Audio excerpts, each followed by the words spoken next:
and welcome to Enquire to Choir. My name is Eva and I'm here to help you, fellow choir people. You can see by the title of this video that it's going to be a dramatic one. I have to get really honest with myself and with you, and I have to put myself out there, but I think this is important to talk about. This is not going to be a video where I ask your affirmation or validation, and these mistakes I mentioned will not be the ones where you can tell me, oh, that's not so bad, don't be so hard on yourself. That's not the point of this video. The point of this video is to bring awareness to certain concepts. There are some things that I had to learn, so I don't think that we should all learn exclusively from our own mistakes. Somebody can help, and I want to be that person for you. Okay, so let's start with the video. My biggest mistakes as a choir director. The first mistake, the concept of all mistakes, in my opinion, is this one. I was too afraid to confront my choir's sound.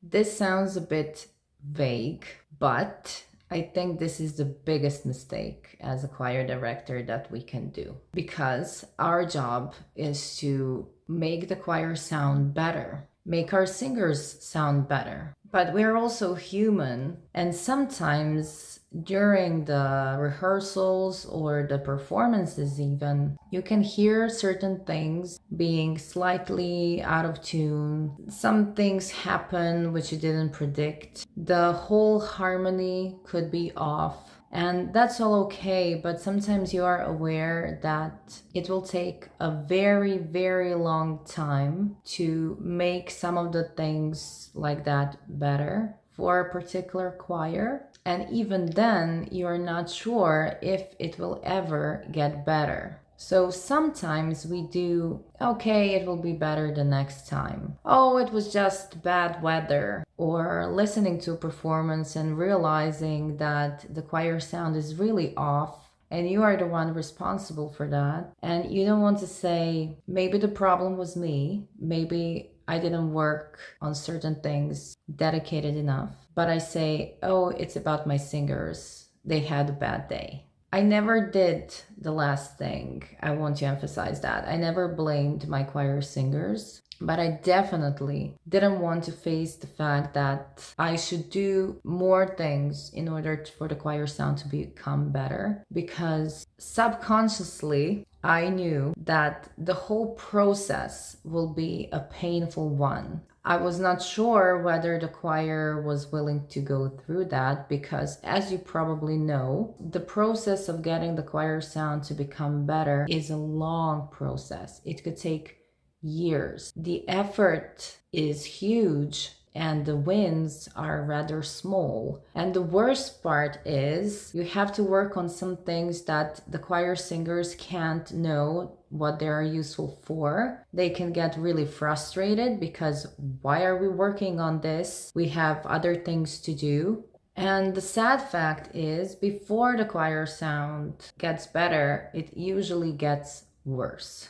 So sometimes when I would listen to my choir, I get the feeling of, oh, this is painful. And then I didn't have the courage. Most importantly, I didn't have the courage to face that sound and to start working on that sound. My biggest reason for that was I was too young and I needed my choir's benefit of the doubt. They needed to trust me. The choir needs to trust their choir director deeply in order to let themselves be handled in this way. I consider this to be my mistake when I was younger, because I was afraid of them coming at me, because I had to point out everything that was wrong and try to fix everything. Now, if I'm in a position when I can take additional rehearsals, I will work on the stuff that are necessary to work on. I will not neglect them,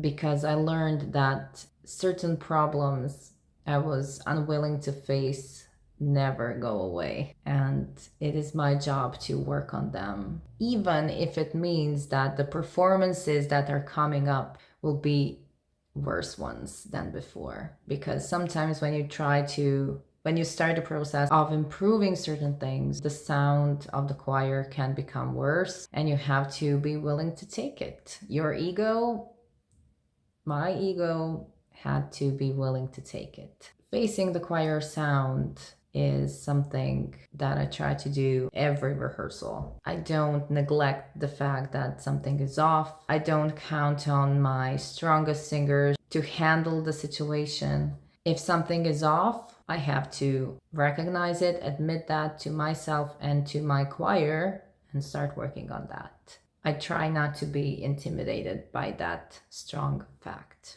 Adding to this problem is the mistake number 2. I used piano too much.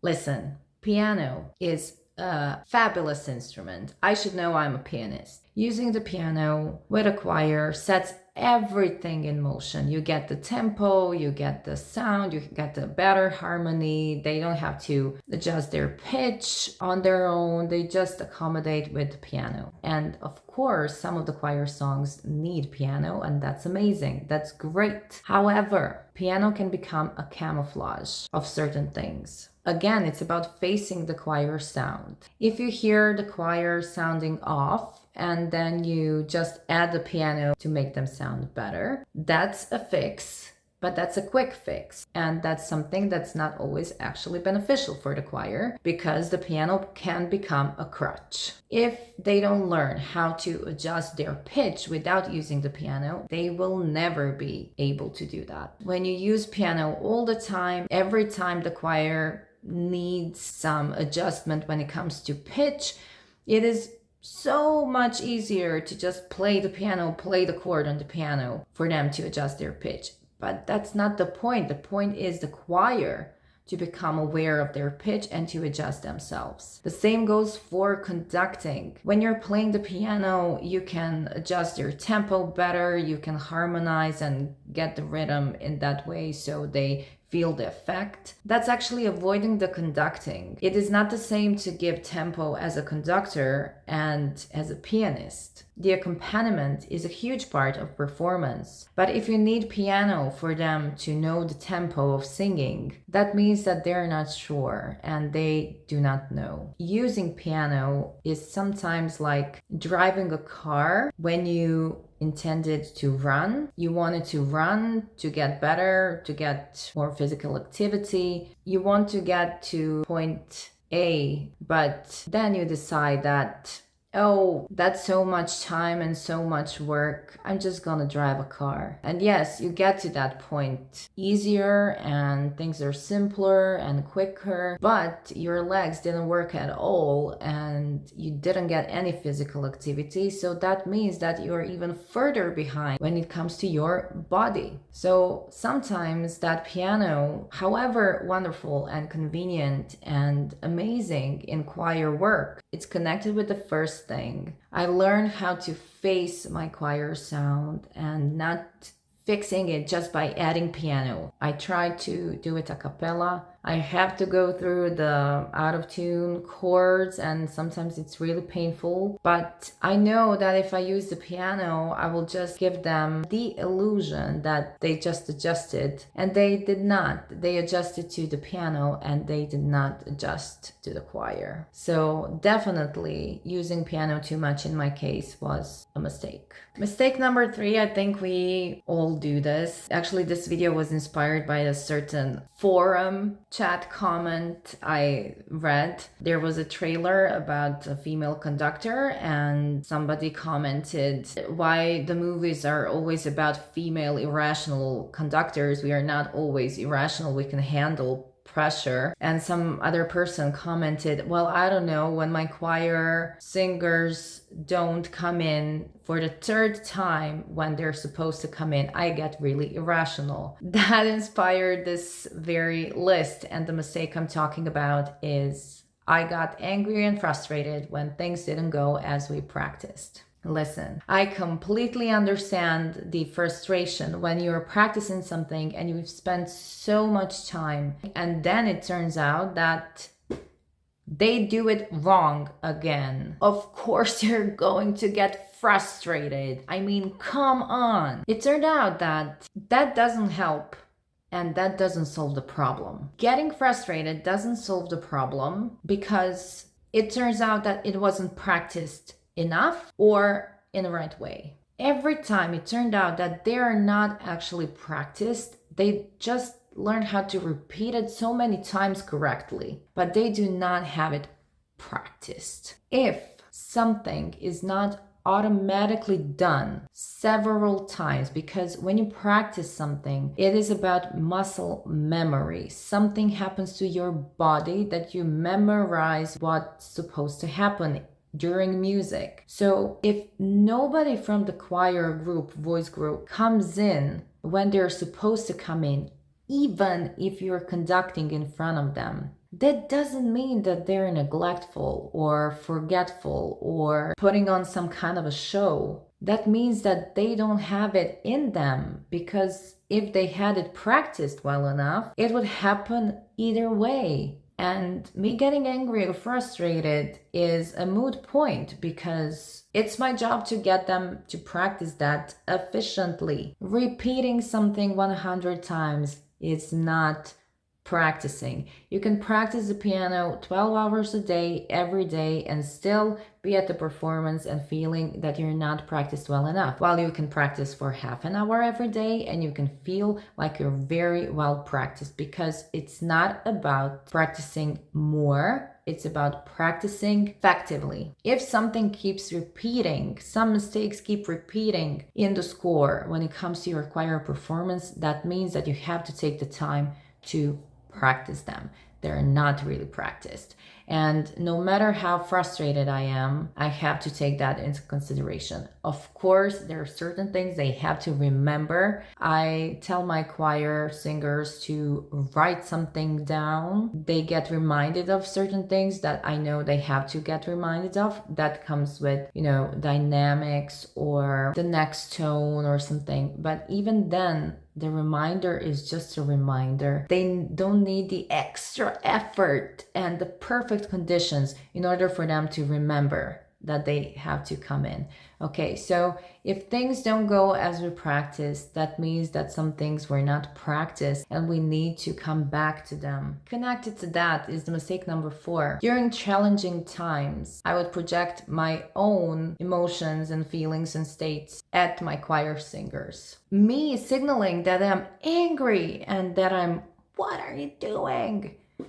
It's completely ineffective. If you have a problem at home, if somebody let you down, if you're going through tough times, if you're coming to the rehearsal when you really didn't want to be there, you don't want to be there, you don't want to spend your time working with the choir, you can't project that to your choir, because they will not be happy. They will not feel like they're supposed to be there, and they will feel like they don't have a chance. It is not fair to bring your own problems to them. It's really unfair, because they're vulnerable. They're standing in front of you or sitting in front of you during the rehearsals, and you're just yelling at them and bringing the frustration out on them. That is a very big mistake, and your choir singers will not be happy. We are all people. We have our moments. And of course, if I'm feeling hurt about something that happened with my choir, it is natural that my choir will feel it. But what I try not to do anymore is getting angry with them for making a mistake and not taking the time to correct the mistake, because it's really frustrating. And if you take it out on them, everything that you're feeling, doesn't matter if it were privately or professionally or with the choir,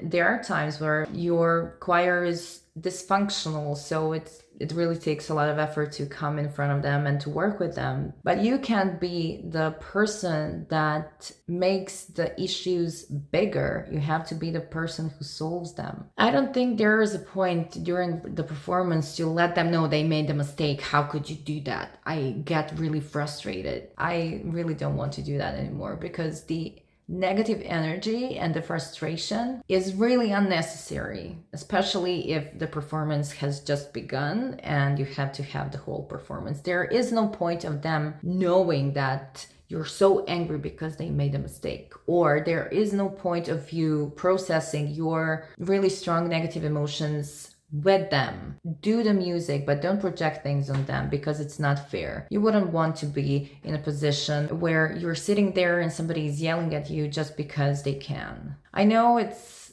unfair that we have to be fluffy and we have to just, oh yeah, everything is cool. Not everything is cool. I mean, things get complicated, but in times of frustration and anger, I don't see it as a very productive thing to project. I don't feel like I have the privilege of getting nervous before the stage, because if I get nervous, then my choir singers don't have their rock, their leader. And it took a really long time to learn how to be present and how to be confident and how to be their support. A choir director is a choir leader, and I should know my stuff and I should work on myself to handle the situation of them being nervous. So in a tricky situation, keep calm is my motto. And I considered myself to do some things wrongly at the beginning of my career when it comes to this, because I thought that my choir members owe me something, and they do not. I mean, they do not. That's the fact of life.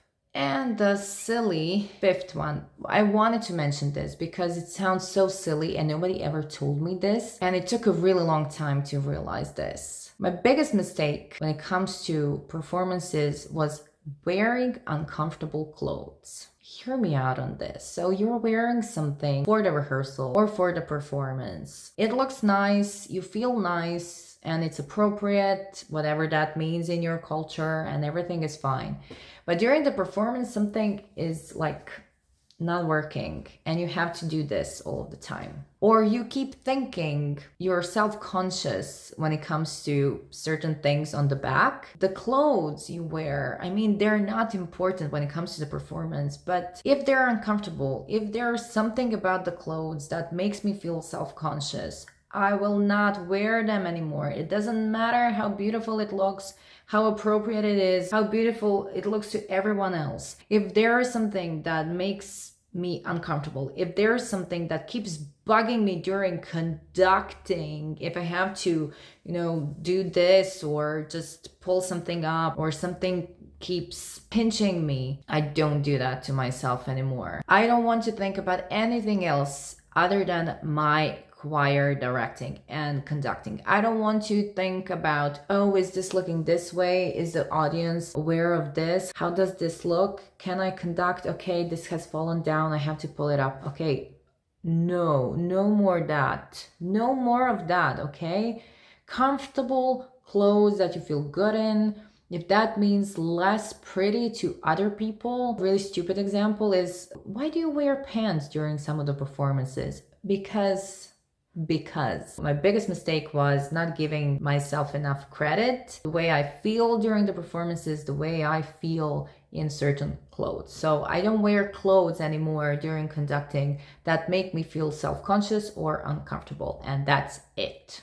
I know it would be a really unpopular thing to ask you to write down in the comment section what your biggest mistakes were. I want to emphasize the fact that we all make mistakes, but these mistakes I talked about in this video are conceptual, okay?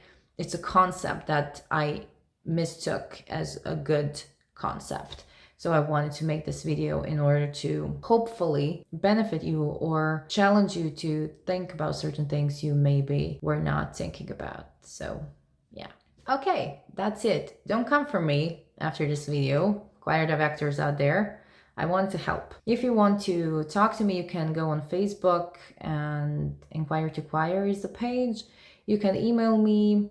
If you wish to see more from Enquire to Choir, you can subscribe and watch all of the other videos here. I would be happy if you stick around and I get to know you a little bit better. Thank you to everyone who's here. I appreciate you, and thank you for watching. Conduct well, conductors, and I'll see you next time. Bye!